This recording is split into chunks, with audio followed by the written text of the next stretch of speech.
In nomine Patris et Filii et Spiritus Sancti. Amém. Estamos então em Domínica em 60ª, estes 3 domingos especiais que antecedem a Quaresma, e nos quais a Igreja, de certa forma, antecipa o tempo de penitência e faz desses 3 domingos um convite, uma preparação para depois a gente viver o tempo da Quaresma, o tempo de penitência, em toda a sua profundidade. Que interessante, sim, já digo de uma vez, então, ver que a Igreja nos propõe, nos traça justamente Paulo, né? Já na oração da coleta, notaram? Doutor da gente. E o título, aliás, muito apropriado. Pegaram, disseram o doutor das gentes, das multidões, dos povos, das cidades todas do mundo. Né? Já apropriadíssimo o termo, porque indica realmente o sentido que a Igreja quer dar ao grande serviço que devemos prestar, que tínhamos que prestar. Né? E se serviu, queridos, a Paulo, que enfrentava, afinal, o mundo pagão. E nós vemos aí, não é? Não só o mundo dos pagãos, mas como também o mundo dos judeus. Era o mundo inteiro que Paulo enfrentou, o mundo inteiro. Judeus e gentios. E a todos, e por todos ele trabalhou para trazer a fé. Trazer a verdadeira, a única religião, que é a católica. Olha o significado desse domingo. É daí que devemos tirar a nossa penitência. Viram? A nossa principal penitência deve ser tirada daí, deste esforço imenso de levar a fé a todos, judeus e gentios. E se isso era assim no tempo de Paulo, mas ainda no nosso tempo, mas muito mais do que no tempo de Paulo. Veja, hoje os judeus, naquele tempo de Paulo, não assim tanto. Tá? Mas no nosso tempo, os judeus estão quase que na sua maioria entregues à mentalidade sionista, que traz a nova ordem mundial. A grande, a maciça maioria do povo judeu tem essa mentalidade. Essa mentalidade. E se ao tempo de Paulo eram fechados ao Evangelho, mas hoje querem transformar o Evangelho em qualquer coisa. Qualquer coisa. Vejam, queridos, esta amizade que Francisco, o antipapa e falso profeta, tem pelos judeus, e começou aqui na Argentina. Nós vemos ele aí se reunindo e celebrando as cerimônias judaicas. Né? Não para conquistá-los, não para conquistá-los. Ele não quer que ninguém se converta, não para conquistá-los, mas verdadeiramente sancionando, carimbando com o selo católico, e agora com o selo católico universal, ele se faz o Papa. Né? Toda esta ideia sionista, esse pensamento sionista. Quem como este homem trabalha no mundo pela nova ordem mundial?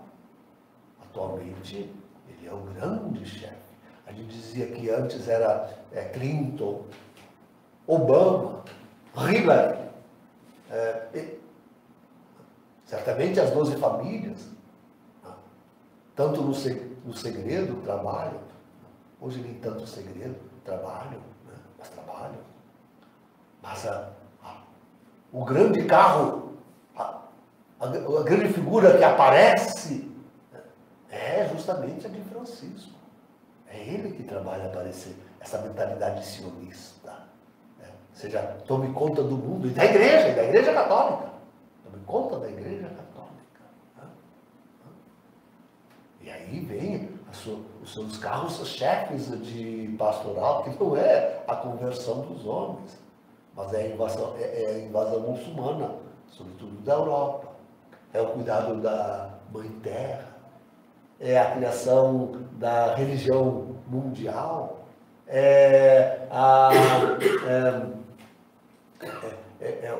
o trabalho grande que ele desenvolve por todas as esquerdas do mundo. Né? Todas as esquerdas do mundo. Chefe das esquerdas do mundo. Que coisa. Retiraram agora o apoio a Maduro, porque seria suicídio. Né? Assim como está sendo um suicídio, e não sei se não é do mundo inteiro, a atitude de Maduro pode ser um suicídio para o mundo inteiro, que pode deflagrar a Terceira Guerra Mundial, né? Aqui nas nossas barbas, já está envolvendo a fronteira do Brasil, né? Com tiros e canhões. Né? Estava lendo, o Brasil tem munição para 1 hora de guerra. 1 hora. A munição do Brasil serve para 1 hora de guerra. A munição do exército brasileiro. Vamos ter que, como me dizia minha irmãzinha, vamos ter que baixar o Morro do Borel e pavãozinho sem mais o quê? Contra ele. Porque eles têm armas e munição. Os bandidos do Brasil. Que coisa, né? Terrível. Mas então, queridos, sim, trabalham para esta mentalidade sionista, sem dúvida nenhuma, sem dúvida nenhuma. E já é bom, outra feita, outra grande vertente do trabalho não é para a conversão do mundo, dos pagãos, mas dos pagãos, então, Francisco é o primeiro a dizer, não se convertam. Foi o que Scalfari ainda disse, ateu, né? E aquela criancinha que recentemente ele encontrou no aeroporto, perguntou, o que eu faço eu? Segue o teu pensamento. E Scalfari disse que ele disse para ele, não se converta, não se converta. E ele quer que cada um fique na sua pervertida religião, que ele eleva ao mesmo nível da católica. Imagina, Deus querendo essa confusão de religiões. Que é isso? Isso nunca foi da vontade de Deus. Deus quer ser amado e adorado verdadeiramente. Então, não. Francisco não quer, absolutamente não quer a conversão dos povos, das gentes, das multidões, dos gentios. Não, ele não quer. E daí, queridos, aqui, bem a menos, com certeza, sofre tremendamente, e aliás recebe um revés, o serviço de evangelização e de proclamação da palavra da Santa Igreja Católica. Vejam, amados, este evangelho, né? Esse evangelho se centra na palavra. Né? Este é o grande serviço que Paulo prestou, que a igreja deve prestar, a transmissão da palavra, a palavra de Jesus, nosso Senhor. Esse é o grande trabalho. Esse é o grande trabalho. E deve dar frutos. Né? Deve dar frutos. Frutos na paciência, disse hoje o texto. Deve dar frutos na paciência. O texto paralelo diz que deve dar 100 por 1. Deve dar muitos frutos. Sim, era uma multidão, era muito povo, diz no início da leitura dizia que era muito povo que vinha ao encontro de Jesus. E de várias cidades. Né? Aí devemos entender quanto de fato o mundo inteiro, o Paulo devemos entender, judeus e gentios, o mundo inteiro tem que vir a Jesus. Tem que vir a Jesus. Né? Tremenda essa distinção que o Senhor faz. E tremenda para o nosso tempo. Ele diz, não, a vós é dado conhecer os mistérios do reino de Deus. Mas aos outros fala-se em parábola, para que não entendam e não se convertam. Mas isto hoje é uma proporção gigantesca, tremenda. Quem são os discípulos? Quem são os discípulos capazes de verdadeiramente compreender a palavra de Deus? Somos reduzidos a um punhado, cada vez menor, de gente. Bom, bispos, padres. Bispos tem algum, mas que compreenda a palavra e a sua aplicação na plenitude. Na plenitude. Eu não sei dizer o nome de um. Não sei dizer o nome de um. Eu não sei mesmo. Padres alguns. Pouquíssimos. Claro que a grande maior parte do laicado também está perdidinho, está nesta mesma. Estes ouvem a palavra de Jesus como se fosse uma parábola, que eles não entendem.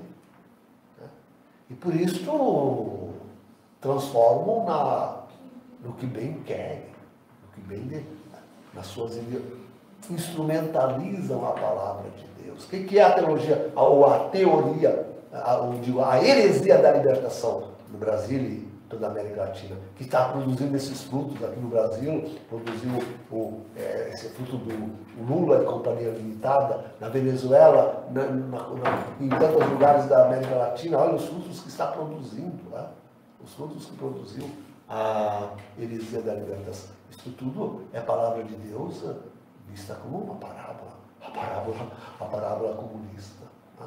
É isso mesmo. E assim no mundo inteiro, o que fez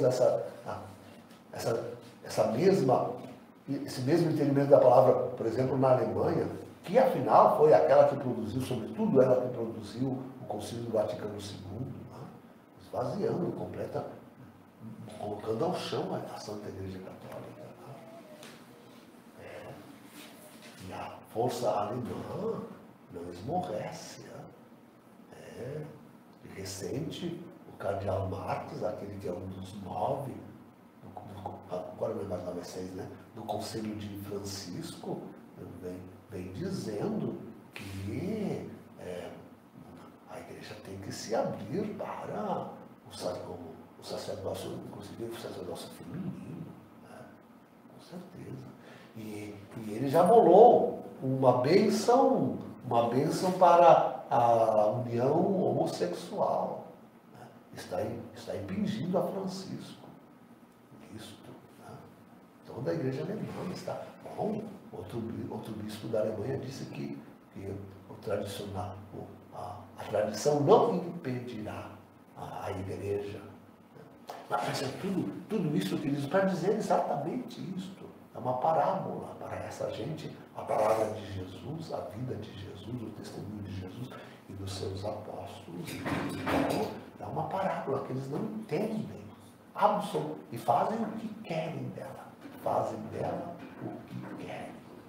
De forma que estamos nós aí, reduzidíssimo número daqueles que abrem os olhos, veem tudo o que está acontecendo, confessam que estamos no fim dos tempos e que é preciso viver, guardar e praticar e pregar a palavra verdadeira, a palavra de Jesus, a palavra de Jesus. São Paulo, na epístola, São Paulo gosta de ser irônico, faz uma ironia tremenda aqui. Diz para os coríntios, não, vós sois os sábios, e nós os ignorantes. É sábio da nossa parte deixarmos escravizar pelos judeus, deixarmos escravizar e roubar. Isso aqui é sabedoria. Isso não. Nós somos os burros, porque sofremos os açoites e a perseguição, e tudo para guardar e para transmitir a palavra verdadeira de Cristo. Nós, é exatamente o que acontece. Se acham sábios, se acham muito sábios estes insensatos, porque estão modernizando a igreja e a palavra, modernizando, trazendo para o nosso tempo, para a cultura, se isso é cultura, para a cultura do nosso tempo. Imagina a cultura gay, a cultura queer, se isso é cultura, trazer para o nosso tempo, para a nossa cultura. Por favor, cultura, quem a faz é a verdadeira fé, a verdadeira religião. Cultura mesmo verdadeira, quem a faz é somente a verdadeira fé, a verdadeira religião. Não tem outra. Não tem outra. Queridos. Então alguém esperava que de repente, desta grande e importante reunião que Francisco promoveu esses últimos 3 dias lá em Roma, saísse alguma solução? Bem, não temos o documento na mão ainda, é hoje que sai, né? Mas pelo testemunho dos bispos que participaram, aquilo que estamos vendo na mídia, foi realmente um espetáculo, e sobretudo um espetáculo de exposição da igreja e do sacerdócio à mídia, né? Para denegrir. Já disse e repito, a intenção desta reunião e daquela do sínodo pan-amazônico é a de destruir o sacerdócio católico. Nós já dizíamos que não ia se tocar no problema da homossexualização do clero, e não se tocou. Passando, alguém lembrou na aula lá o problema, mas não é ele a causa, né? Não é ele a causa. Um bispo deu a causa ao dinheiro. Eu não entendo bem por que só falam em abuso de menores, né? Só falam em abuso de menores. Dinheiro envolvendo abuso de menores, em todo caso, eu não entendo por quê, né? E abuso de poder. Aqui está a grande falha. É o abuso de poder e o dinheiro. O homossexualismo não tem causa nenhuma disso. O outro bispo aponta que as grandes soluções da reunião foram a responsabilização. Tem que ser responsabilizados aqueles que realmente cometem tais crimes. Tem que se prestar contas. A igreja tem que prestar contas. Arcar com, em primeiro lugar, arcar com tudo aquilo que de despesa e a transparência. Realmente é preciso colocar no visor, quanto mais possível, toda a sujeira. Toda a sujeira. Isso é como digo, é denegrir e para acabar. Não estão preocupados em resolver problema nenhum. Não estão mesmo preocupados. Não estão. Então, nós não esperávamos nada e não deu nada mesmo. Foi um show no Vaticano para mostrar lá o péssimo que é o sacerdócio católico. É isso. De como ele deve ser totalmente transformado. Isso. E que a melhor transformação é deixar os padres casarem, essa é a solução. E promover que mulheres também exerçam o ministério sacerdotal. E pronto. Aliás, o ministério sacerdotal pode ser exercido por corpos sacerdotais, né? Homens, mulheres, que dirigem as comunidades, né, em toda parte. Não vai ser só na Amazônia, não. Isso vem para toda parte. Inclusive, já adiantamos, homens e mulheres de diversas religiões, né? De diversas religiões. já disse aqui, repito, uma hora dessa ele bate na porta de uma casa canônica. Não, o padre não está, mas qualquer espírita, qualquer budista, qualquer, pode te atender, estão tudo aí dentro, morando na mesma casa. Pode te atender. É a mesma coisa. É a mesma coisa. É o único Deus. Jesus Cristo, isso não interessa. Isso não interessa. Então, queridos, diante de toda essa realidade, voltemos a São Paulo. Hein? Então, mesmo, não é por nada que São Paulo, em toda a história da igreja, foi. A gente, quando vê essa longa leitura da missa de hoje, né? Não é por nada que São Paulo é admiradíssimo, tomado como grande modelo para o evangelizador. Né? Certamente nós teremos muito que sofrer também, queridos. Para manter a palavra na sua integridade, nós estamos sofrendo, teremos que sofrer até o fim. Se quisermos manter a integridade da pregação da palavra do Senhor, teremos de vivê-la. Porque eles vão querer nos obrigar. Tá? Nos obrigar. E nós estamos dizendo que o Supremo Tribunal aqui, Federal do Brasil está colocando está pronto para legislar a moral católica como criminosa, como crime. Né? Nós seremos os criminosos. Nós é que seremos os criminosos, com certeza. Com certeza. Né? Então, sim, caminha passos largos tudo isto. Para nós, aqueles poucos que guardamos, aqueles pouquíssimos que guardamos verdadeiramente a Sagrada Religião e a verdadeira fé, sermos tratados como a escola do mundo, sermos perseguidos, sermos maltratados, e ninguém querer nos ouvir. Ninguém querer nos ouvir.